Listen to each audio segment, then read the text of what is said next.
So the way I use markup.io is I can go and upload a bunch of different landing pages that I want to use for inspiration. And the way I do that is I just type in the URL here at the top. So let's say maybe I like opendoor.com, right? I can go in here, just click open markup.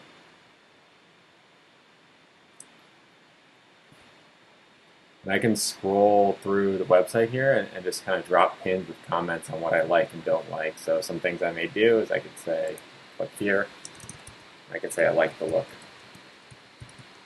of this button. Or maybe I want to say, I like the idea of having someone enter their home address as the first step of the form. Then I also use this, I can go through, make comments throughout. I also like to write a lot of things that I don't like, because that way the designer knows what to avoid. So I can go maybe down here and say,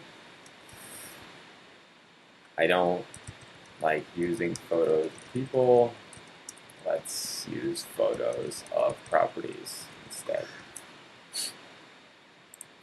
And we go through and make all these comments. We can also switch back to browse, which lets us to click through the different areas of the website. I'm not really worried about that because I'm going to go ahead and just create a one-page landing page. But other things you could do here is you can even drop a pin and say, for this image, use this one, and put a Google Drive link right there, so the designer knows which image you want there. Another important feature I like to use, since a lot of people are, especially through Facebook ads, are coming through mobile, so you need to make sure your mobile experience is really good. Look at the mobile view. So go to the bottom here, click that full screen there, and then go to mobile. Give it a second to load, and then we can scroll through here, right? Make comments, right? So maybe you don't like something here. You say, this text is hard to read.